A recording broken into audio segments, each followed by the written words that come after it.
السلام علیکم ورحمۃ اللہ تعالی وبرکاتہ۔ دوستو، آج کی ویڈیو میں ہم آپ کو بتائیں گے کہ سانپ اور بچھو نے حضرت نوح علیہ السلام سے کیا وعدہ کیا تھا۔ آپ لوگوں سے میری گزارش ہے کہ اس واقعے کو پورا سمجھنے کے لیے ویڈیو کو لاسٹ تک ضرور دیکھیں۔ اللہ رب العزت کی بارگاہ میں دعا ہے کہ اللہ رب العزت آپ کو اور آپ کے اہل و عیال کو نظر بد سے بچائے۔ تو چلیے ویڈیو شروع کرتے ہیں۔ اللہ کے نبی حضرت نوح علیہ السلام بار بار اپنی امت کو اللہ کے پیغام سناتے رہے کہ وہ آپس میں ایک دوسرے پہ ظلم نہ کریں، احساس محبت کو قائم کریں، نہ کہ صرف ذات کے نام پر ایک دوسرے کو تکلیف بھی نہ دیں، رشتوں کی قدر کو مقدم رکھیں۔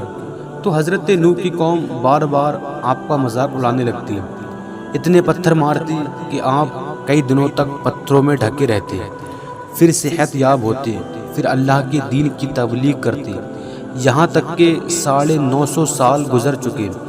بالآخر اللہ کے نبی حضرت نوح علیہ السلام نے ہاتھوں کو بلند کر کے اللہ کے دربار میں دعا کی کہ اے اللہ، یہ میری امت کبھی ہدایت نہیں پائے گی۔ اے پروردگار، یہ تیری عذاب کا مذاق اڑاتے ہیں، یہ تیرے عذاب کا مذاق اڑاتے ہیں، انہیں دکھا کہ تو کیا طاقت رکھتا ہے۔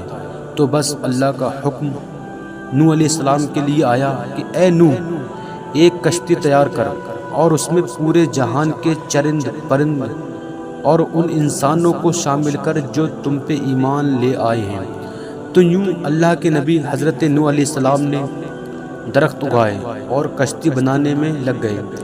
وہ پوری قوم ہنستی رہی اور نوح علیہ السلام کے حکم کو تسلیم کر کے اپنے خیال میں مصروف رہے۔ تقریباً 100 سال کے بعد وہ کشتی تیار ہو گئی اور حضرت نوح علیہ السلام تمام چرند پرند کے جوڑوں کو ان کشتی میں سوار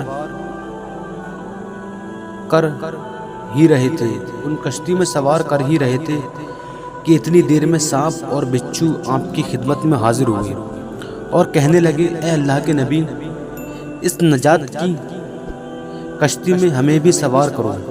اللہ کے نبی حضرت نوح علیہ السلام نے فرمایا، تم انسانوں کو تکلیف دیتے ہو، ان کو کاٹتے ہو۔ تو یوں سانپ اور بچھو رو کے اللہ کے نبی سے عرض کرنے لگے، اے اللہ کے نبی، آپ ہماری نسلوں کو بچائیں۔ ہم آپ سے وعدہ کرتے ہیں کہ جو بھی انسان سلام علی نوح فی العالمین پڑھے گا، ہمیں قسم ہے اپنے وجود کی، اپنے خالق کی، ہم کبھی بھی ان کو تکلیف نہیں پہنچائیں گے، کبھی بھی تکلیف نہیں دیں گے۔ اس وعدے کے بعد اللہ کے نبی حضرت نوح علیہ السلام نے سانپ اور بچھو کے جوڑوں کو بھی کشتی میں سوار کر دیا۔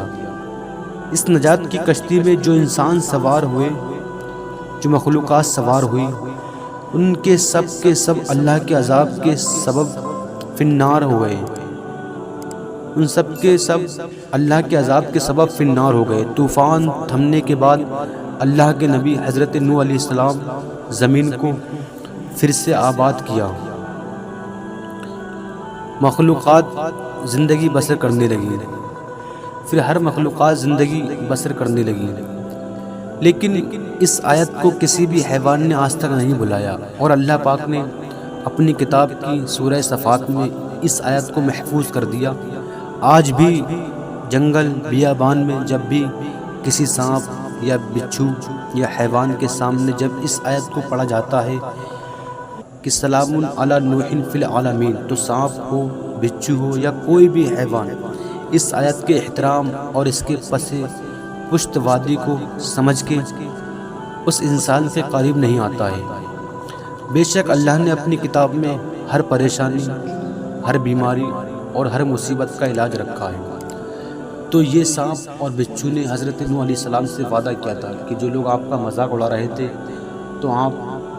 جو لوگ آپ پر ایمان لائے تھے، تو اللہ رب العزت کا حکم ہوا، آپ نے اللہ رب العزت کے حکم کی تعمیل کی، اور جو آپ پر ایمان لے کر آئے تھے، آپ ایک کشتی میں سوار ہو کر چلنے لگے۔